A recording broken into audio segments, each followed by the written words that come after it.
उम्र का तकाजा था, ना कोई इरादा था, ना सपने थे, बस सुबह अखबार और दिन भर दवाई के पर्चे थे। फिर भी खाली दिमाग शैतान का अपनों के पीछे पड़ गया, दुनिया को परखने का कीड़ा दिमाग में घुस गया। आंख मूंदी, सांस थामी, सारे घर में अफरा तफरी मच गई। उजागर की मौत, खबर ऐसी कि आग की तरह पूरे शहर में फैल गई।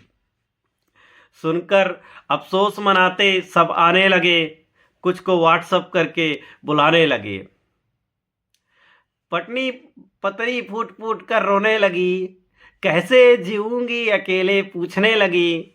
मन में आया कि कह दूं, रोज सुनाती थी, खाली कुर्सी तोड़ते हो और बैठे बैठे बस ऑर्डर ठोकते हो। मुझसे आज़ादी मिलेगी, पूरी नहीं तो कम से कम आधी पेंशन तो जरूर मिलेगी। जोर से माथा में मार चूड़ी फोड़ दिया, दर्द से कराहे लेकिन मुट्ठी बांध के बस सह गए सब। एक बेटा पैरों से लिपट करके फूट फूट के रो रहा था और दूसरा मोबाइल का पासवर्ड खोलने में बजा था। धीरे धीरे चाहने वाले और ना चाहने वाले का जमावड़ा लग गया। चेहरा देख अनुमान लगाने लगे, कहते दिल का दौरा आया होगा। धीरे से दूसरा कान में आके बोलता है, अरे नहीं, लगता है किसी ने गला दबाया होगा। बेटियां संग कई लोग आते, गुहार मार चिल्लाते, दद्दा हमें अनाथ कर गए, कैसे बिना बताए चले गए। अब मन ही मन में हंसूं, सोचूं जब मैं सच में मरूंगा तो आमंत्रण कार्ड देकर के मरूंगा। अब सुनिएगा व्यंग का असली मजा कि कुछ देर में दूर दराज के लोग आने लगे, कुछ कल आएंगे ऐसे संदेश आने लगे। फिर एक बड़े अनुभवी आए, बोले अगर आज रात भर रखोगे तो बास मारने लगेगा, फिर तो कोई ना कोई डीप फ्रीजर का इंतजाम करना पड़ेगा। उजागर सिंह पकाने बोले अगर घुसेड़ दिया डीप फ्रीजर में तब तो कल्याण हो जाएगा। किसी तरह रोने धोने की रस्म थोड़ी धीमे पड़ी, बड़ी मशक्कत से आज ही स्वाहा करने की मुझको सहमति बनी। घर के द्वार में जनाजा बंधने लगा। जो सबसे बूढ़े थे तन मन से लगे, अपने कल के भविष्य को उज्जवल करने लगे। एक शहरी बाबू थे, सजे धजे कुर्सी में बैठे केसर चबा रहे थे और राजनैतिक मुद्दों पर जोरों से प्रकाश डाल रहे थे। जवान इंस्टाग्राम पर स्टोरी लगा रहे थे, फोटो खींचते, रिप लिखते और इमोजी बनाने लगते। कोई कहता गलत मुहूर्त में मर गया है, अब तो बड़ा भारी पूजन कराना पड़ेगा। तभी पड़ोसी मेरा बोला कि मेरा तो सत्यानाश कर गया, कल लड़के की बारात थी, सबको बयाना लग गया था। 2 दिन बाद मर लेता तो इसका क्या बिगड़ जाता, कम से कम रबड़ी रसगुल्ला तो फेंके ना जाता। ये जिंदा में भी मुझको सताता रहा, मरते मरते इतना गहरा जख्म दे गया। तभी एक भाई वहां से बोले भाई रसगुल्ले की चिंता मत करो, इसको रफे दफे करते उसको भी रफे दफे कर देंगे, अब फिर भी बचे तो मोहल्ले में मरने की खुशी में बंटवा देंगे। लोग आते, रोने की रस्में निभाते, फिर महफिल में बैठते, शुरुआत में मुंह बनाते, कैसे गुजर गया अभी तो टंच था, फिर थोड़ा गुण गाते और फिर महफिल में रम जाते। एक अचल बुजुर्ग को खटिया सहित मुझको देखने लाया गया। वो बिना किसी रस्मों के मुझसे बोला, अभी तो मुझसे जवान था पर घुटनों में तकलीफ थी, अच्छा हुआ ईश्वर ने सुन लिया, इस दर्द से निजात मिल गई। और फिर अचानक जोर से कराहा, अरे अरे अरे ले चलो ले चलो ले चलो, मेरी कमर बड़े दिनों बाद आज सीधी हो गई। कुछ लोग मेरी जायदाद का अनुमान लगाते, कितना किसके हिस्से में आएगा बताते, कुछ निर्णय देते कि जो कार लेगा वो दूसरे को कुछ पैसे दे देगा, ऐसे हिस्सा बराबर हो जाएगा। तभी एक पीछे से बोला, क्यों भूल रहे हो, 3 बेटियां भी तो हैं। एक इतराया मुस्कुराया, बोला अच्छा 5 5 हैं, बड़ा हफसी था। तभी तो टुकड़े टुकड़े हो जाएंगे, दोनों भाई कंगाल हो जाएंगे। पर हाँ, उसको थोड़ा ज़्यादा मिल जाएगा जो माता की सेवा करेगा। तभी मेरा दोस्त सुजागर वहाँ से बोला कि हिस्सा विस्सा छोड़ो, जो 20 लाख लोन है वो कौन भरेगा।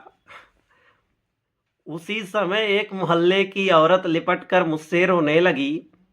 सुजागर दांत निपोरे बोला, ले भैया, भौजी तो अकेले रह गई। यहाँ आनन फानन में पत्रकार भी आ गए, इश्तहार छपवाने, अखबार में स्कीम गिनाने लगे।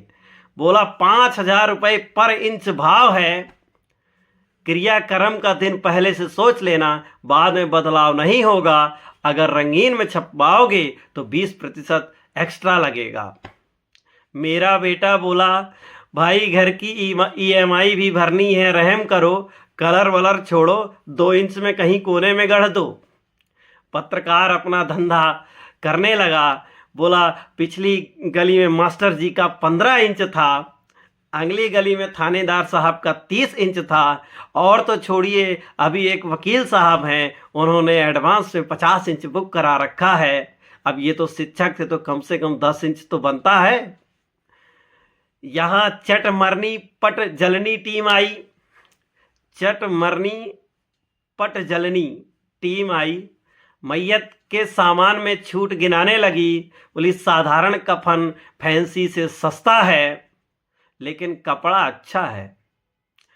ढोल एक रहेगा कि पूरी टीम लेंगे, ताबूत AC लेंगे कि नॉन AC लेंगे। बेटा बोला, ढोल चाहे एक कर देना, पर राम नाम जपने वाले 5 एक्स्ट्रा कर देना। गले में खराश हो जाती है, ज़्यादा बोल लें तो तबीयत खराब हो जाती है। मेरा जनाजा लादा गया, साथ में कुछ अचलों को भी लादा गया। पूरी गाड़ी को फूलों से सजाया गया। जिन गलियों की खिड़की बचपन में तोड़ी थी, जवानी में खोली थी, उन्हीं खिड़कियों से लोग झांक रहे थे, कुछ अफसोस मना रहे थे, कुछ ठरकी कह के गलिया रहे थे। हम अपने मरने का नाटक जरूर कर रहे थे, पर इन गलियों को छोड़ने में तरतर आंसू बह रहे थे। एक दिन सबको भुलाना पड़ेगा, एक दिन सबको भुलाना पड़ेगा, इन गलियों से सच में जाना पड़ेगा। कंधा देने की रस्म निभाने के लिए सहूलियत के हिसाब से कार को थोड़ा दूर रोक लिया गया और हमारे जनाजे को कंधों पर थाम लिया गया। कंधे में चढ़े हम डोली का मज़ा लेने लगे। फूल उछले, बतासे संग पैसे बरसे, ढोल बजे, राम नाम के नारे लगने लगे।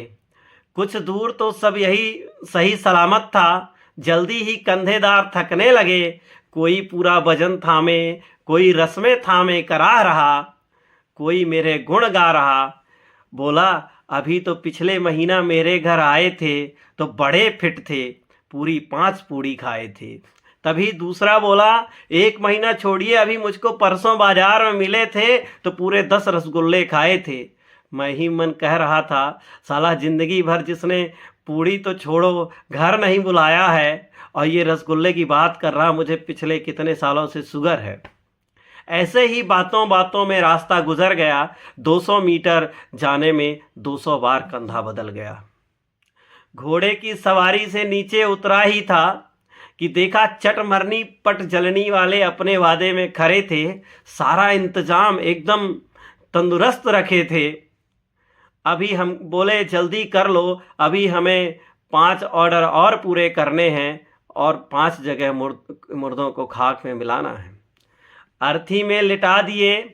अभी भी कुछ आते जाते कफन उठाते, शिवलिंग जैसे दर्शन करते। आज वो भी मेरा मुंह देख रहे थे, जो मेरा मुंह देखना कभी पसंद नहीं करते थे।